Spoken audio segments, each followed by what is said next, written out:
Hello दोस्तों, नमस्कार। अंकित exam sir YouTube channel में आप सभी का एक बार फिर से बहुत बहुत स्वागत है। देखिए, जैसा कि आज एसएससी जीडी 2023 में 30 जनवरी का सेकंड शिफ्ट का एग्ज़ाम जो है छूट चुका है। तो चलिए सीधा एनालिसिस कराते हैं, क्वेश्चन क्या क्या आए थे अभी की शिफ्ट में। तो आगे आप भी इस शिफ्ट को क्वेश्चन को देख करके जाइए। चलिए सीधा क्वेश्चन पर चर्चा करते हैं। क्वेश्चन है आपका फर्स्ट, 1950 में भारतीय संविधान द्वारा देश को शासित करने वाले मौलिक दस्तावेज के रूप में किस अधिनियम को प्रस्तावित किया गया। तो इसके लिए आपका राइट आंसर हो गया है ऑप्शन नंबर ए, यानी भारत सरकार अधिनियम 1935। देखते हैं नेक्स्ट प्रश्न। नेक्स्ट प्रश्न आपसे पूछा गया था, संविधान की 8वीं अनुसूची संविधान 92वां संविधान संशोधन अधिनियम 2003 द्वारा अद्यतन में सूचीबद्ध भाषाओं की संख्या कितनी थी। तो देखिए, सूचीबद्ध भाषाओं की संख्या कितनी थी, तो ये 22 संख्या इनकी कितनी थी, तो ये 22 भाषाएं थी। नेक्स्ट प्रश्न आपसे पूछा गया था, ए मई मंदिर, जिसे दक्षिणामूर्ति मंदिर भी कहा जाता है, भारत के किस शहर में स्थित है। तो इसके लिए आपका राइट आंसर हो जाएगा बड़ोदरा गुजरात। तो ये बड़ोदरा आपका राइट आंसर हो जाएगा। अगला प्रश्न आपसे पूछा गया था, संगम साहित्य किस भारतीय भाषा में लिखा गया है। तो देखिए, संगम साहित्य जो है किस भाषा में लिखा गया है, तो तमिल भाषा में लिखा गया है। आपका तमिल आपका राइट आंसर था। नेक्स्ट प्रश्न आपसे पूछा गया है, भारत में पल्स पोलियो प्रतिरक्षण कार्यक्रम कब शुरू किया गया। तो इसके लिए आपका राइट आंसर 1995 राइट आंसर था। ये भी आपका शिफ्ट में पूछा गया प्रश्न है। नेक्स्ट प्रश्न आपसे पूछा गया था, देखिए, प्राचीन शहर लोथल जो अब एक प्रमुख पुरातत्व स्थल के रूप में प्रसिद्ध है, भारत के किस राज्य में स्थित है। प्रश्न आपका ये आया था। तो इसके लिए आपका राइट आंसर था कैसा, गुजरात आपका राइट आंसर था। नेक्स्ट आपका प्रश्न पूछा गया है, नृत्य शैली डोलू कुंथा किस भारतीय राज्य में संबंधित है। तो देखिए, इसके लिए आपका राइट आंसर था कर्नाटक आपका राइट आंसर था। नेक्स्ट प्रश्न आपसे पूछा गया है कि भारतीय मौसम विज्ञान IMD वर्षा के नदियों के जलस्तरों में स्तर की वृद्धि के अकाल के लिए डैश खालिस्तान नामक एक नई तकनीकी विकसित की गई है। तो इसके लिए आपका राइट आंसर था, यानी प्रभाव आधारित पूर्वानुमानित दृष्टिकोण। तो ये आपका जो है राइट आंसर था। इसमें ऑप्शन नंबर जो है डी आपका राइट हो जाएगा। नेक्स्ट प्रश्न पूछा गया आपसे है, द्वितीय विश्व युद्ध में भारतीय सहयोग को सुरक्षित करने के लिए क्रिप्स मिशन किस वर्ष भारत में आया था। ये भी प्रश्न आपसे पूछा गया है। ये दूसरी बार प्रश्न पूछा जा चुका है आपका एसएससी जीडी एग्जाम में, बहुत ही इंपॉर्टेंट है। नेक्स्ट प्रश्न आपसे पूछा गया है, न्यूनतम समर्थन मूल्य MSP तय करने के लिए जिम्मेदारी किसकी है। तो ये इसके लिए आपकी राइट आंसर हो जाएगा ऑप्शन नंबर जो है सी, यानी कृषि लागत मूल्य आयोग CACP आपका राइट आंसर हो जाएगा। नेक्स्ट प्रश्न आपसे पूछा गया था कि चाक का रासायनिक नाम क्या है। तो देखिए, चाक का रासायनिक नाम आपसे पूछा गया था, तो इसका रासायनिक नाम होता है कैल्शियम कार्बोनेट इसका राइट आंसर होता है। नेक्स्ट आपसे पूछा गया है प्रश्न, हाल ही में single use plastic by bag योजना को किस राज्य सरकार ने शुरू किया है। तो ये किया है उड़ीसा राज्य ने शुरू किया है। उड़ीसा आपका राइट आंसर हो जाएगा। नेक्स्ट प्रश्न आपसे पूछा गया था, हाल ही में केंद्र सरकार ने बैंक को चुनावी बॉन्ड जारी करने और बनाने के लिए अधिकृत किया है, तो किसने। तो ये SBI आपका राइट आंसर यहाँ पर हो जाएगा। SBI आपका राइट आंसर हो जाएगा। अगला प्रश्न आपसे पूछा गया है कि भारत ने किस वर्ष में राष्ट्रमंडल खेलों की मेजबानी की। ये भी प्रश्न आपसे पूछा गया है आज की शिफ्ट में। तो ये 2010 में की थी, 2010 में की थी मेजबानी राष्ट्रमंडल खेलों की। अगला प्रश्न आपसे पूछा है, संयुक्त राज्य अमेरिका में राज्यपाल के रूप में चुने जाने वाले पहले भारतीय अमेरिकी कौन हैं। तो इसके लिए आपका राइट आंसर हो जाएगा बॉबी जिंदल आपसे ये पूछा गया है प्रश्न। नेक्स्ट आपसे पूछा गया प्रश्न क्या है, देखिए, सिंप्लीफिकेशन मैथ से ये आपका प्रश्न पूछा गया है, और इसको सॉल्व करने के लिए चलिए इसको भी सॉल्व करते हैं। क्या है कि देखिए, इसमें क्या होता है, बोर्ड मास का नियम आपको लगाना है, और इसकी मैंने एक ट्रिक भी बताई थी, भाग जोग, यानी भाग गुणा जोड़ घटाना आपको करना होता है। ब्रैकेट है तो ब्रैकेट को पहले सॉल्व कीजिए। देखिए, 210, अब यहाँ पर देखते सॉल्व करते हैं। 210 में 120 में से 10 माइनस गया तो कितना, 110 बचा यहाँ पर 110। अब भाग यहाँ पर 3 का वर्ग करें, 3 तो का 9 प्लस 1 10 हो गया यहाँ पर। ये आपका भाग है, यहाँ पर ये -5 हो जाएगा, और ये +4 यहाँ पर बचेगा। अब समझिए, इसका हम इसमें भाग देंगे तो 10 कितनी बार जाएगा, 11 बार भाग जाएगा।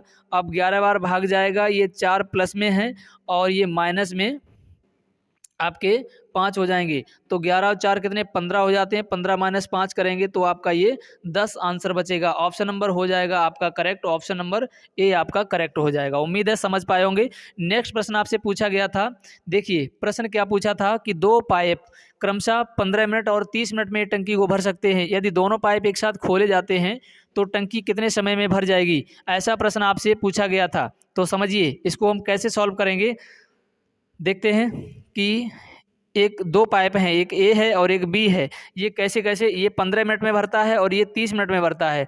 तो दोनों एक साथ टंकी में खोल दिए जाएं तो एलसीएम हमने 30 ले लिया है। तो 15 दूनी 30 होता है और 30 एकन 30 होता है। जब इनका एलसीएम ले लिया, क्षमता इनकी हो गई है 2 और 1 3। तो देखिए 30 को भरने में 3 कितना समय लेंगे, तो 10। तो 10 आपका राइट आंसर हो जाएगा। ऑप्शन नंबर जो है आपका हो जाएगा 10 मिनट आपका राइट आंसर हो जाएगा इसमें। नेक्स्ट प्रश्न आपसे पूछा गया था, देखिए कि एक बैंक 5% प्रतिवर्ष के साधारण ब्याज की दर से ऋण देता है। यदि एक साल के लिए 50,000 रुपये का ऋण लेने वाला एक ग्राहक कितना ब्याज बैंक को भुगतान करेगा।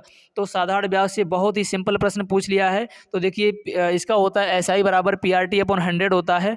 तो SI हमसे ये पूछा है। तो SI बराबर क्या पूछा है इसमें कि 5,000, तो 50,000 को हम लिख लेंगे PR, दर कितनी है 5 और 1 वर्ष के लिए अपॉन 100 कर देंगे। 0 से 0 काट देंगे, 0 से 0 पचम 25, यानी 2500 आपका राइट आंसर हो जाएगा। कितना हो जाएगा, तो 2500 आपका राइट आंसर हो जाएगा। किस ऑप्शन में है, तो ऑप्शन नंबर हो जाएगा आपका डी करेक्ट। उम्मीद है आप समझ पाए होंगे। नेक्स्ट प्रश्न आपसे पूछा गया था मैथ से, क्या पूछा है कि 20 व्यक्तियों की औसत आय 4,000 है और दूसरे 25 व्यक्तियों की औसत आय 2500 है, तो पूरे समूह का औसत आय क्या है। बहुत ही सिंपल प्रश्न आपसे पूछ दिया है। तो देखिए 20 व्यक्तियों की औसत आय 4,000 है, तो एक व्यक्ति की 4,000 है तो 20 की कितनी होगी, तो 20 का गुणा करेंगे तो 20 चौकू 80 हो जाएगा और 3 जीरो आप लगा देंगे। फिर इसके बाद में 25 व्यक्तियों की औसत आय 25 है, एक व्यक्ति की 25 है तो 25 की 2500 से गुणा कर देंगे। 25 पंजे 625 होता है, तो ये 625 हो जाएगा और डबल जीरो यहाँ पर हो जाएगा आपका। अब देखिए यहाँ पर हम इसको जब जोड़ेंगे तो जोड़ने के बाद इसका हो जाएगा 142,500 ऐसा हो जाएगा। तो इसको हम 45 से जब भाग कर देंगे तो 45 से भाग करने पर इसका जो है कितना आ जाएगा, तो ये आपका 3166.66 आपका ये आंसर आ जाएगा। चलिए नेक्स्ट प्रश्न देखते हैं। अगला प्रश्न आपसे पूछा गया था 600 रुपये एक पुस्तक बेचने पर एक दुकानदार को 20% का लाभ होता है, तो पुस्तक का क्रय मूल्य क्या है। तो समझिए इसको हम कैसे सॉल्व करेंगे। इसका कहने का तात्पर्य ये है कि 600 रुपये में बेचने पर उसको 20% का लाभ होता है, तो कितने का 120%, कितने का 120% 600 है, यही तो पूछा है इसने कहा है। तो 0 से 0 काट दो, 12 पंजे 60 जीरो। अब इसका इसमें गुणा कर देंगे तो क्या होगा, x बराबर हो जाएगा आपका 500। तो ये आपका 500 राइट आंसर ऑप्शन नंबर हो जाएगा आपका ए करेक्ट। उम्मीद है आप समझ पाए होंगे। नेक्स्ट प्रश्न आपसे पूछा गया है, देखिए प्रश्न क्या पूछा गया है, राम एक काम 5 दिनों में कर सकता है जबकि हरि अकेले उस काम को 6 दिनों में कर सकता है। यदि वे एक साथ मिलकर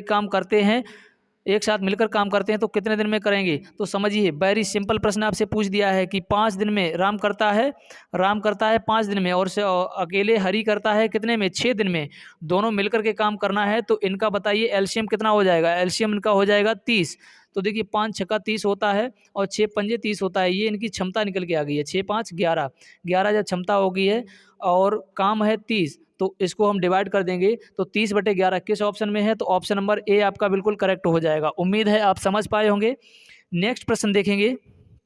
आपसे प्रश्न पूछा गया है कि 2 वर्ष के लिए वार्षिक 5% वार्षिक दर से 10,000 का साधारण ब्याज चक्रवृद्धि ब्याज का अंतर पूछा है। वेरी सिंपल प्रश्न आपसे पूछ दिया है। तो देखिए साधारण ब्याज और चक्रवृद्धि ब्याज का अंतर 2 वर्ष का पूछ दिया है 10,000 की धनराशि पर।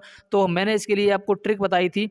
ट्रिक आपको क्या बताई थी, ट्रिक थी कि PR² बटे 10,000, ये आपकी ट्रिक थी। तो देखिए इसको आप फाइनल इसमें अप्लाई कर देंगे कि P कितना है आपका 10,000, P आपका 10,000 है। PR², R का मतलब दर आपकी कितनी 5 है, तो 5 का वर्ग हो जाएगा 25 PR² बटे 10,000। तो 10,000 जब आप करेंगे तो 4 जीरो से 4 जीरो उड़ा देंगे और 5 बचे, ये 25 बचेगा, यही आपका आंसर हो जाएगा। किस ऑप्शन में है, तो आंख मीच करके मारेंगे ऑप्शन नंबर डी 25।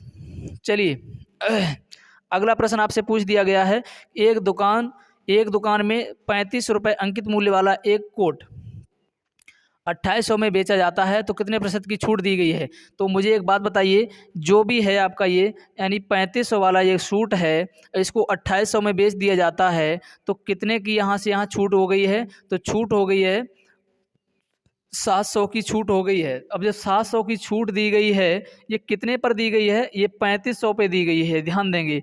तो हमें परसेंट में पता करने के लिए गुणा 100 करना पड़ेगा, 2 जीरो से 2 जीरो काट देंगे। अब देखिए इसको जब हम इससे काटेंगे तो 5 सत्ते 35 होता है, और सॉरी ये थोड़ा इसमें मिस्टेक हो रही है, चलिए एक बार काट के देखते हैं। तो 7, अब देखिए 5 सत्ते 35 और 5 एकन 5 और 2 बचा है, तो 5 चौकू 20 और 0 हो जाएगा। 7 से इसको काटेंगे, 7 दूनी 14 और ये 20, कोई मिस्टेक नहीं हुई है, तो ये 20% आपका राइट आंसर हो जाएगा। ऑप्शन नंबर सी आपका बिल्कुल करेक्ट, यानी 20% आपका राइट आंसर हो जाएगा। चलिए देखते हैं नेक्स्ट प्रश्न आपसे पूछा गया है कि अमित को अपनी मोटरसाइकिल 24,000 में बेचने पर 20% की हानि होती है। अमित को अपनी मोटरसाइकिल कितने में, 24,000 में बेचने पर 20% की हानि होती है, तो 35,000 में बेचने पर कितने परसेंट का लाभ होगा। तो समझिए अब मुझे क्या करना होगा, देखिए 24,000 में बेचने पर 20% की हानि होती है, तो कितने का 80%, कितने का 80/100 बराबर कितना है, 24 है, ध्यान देंगे।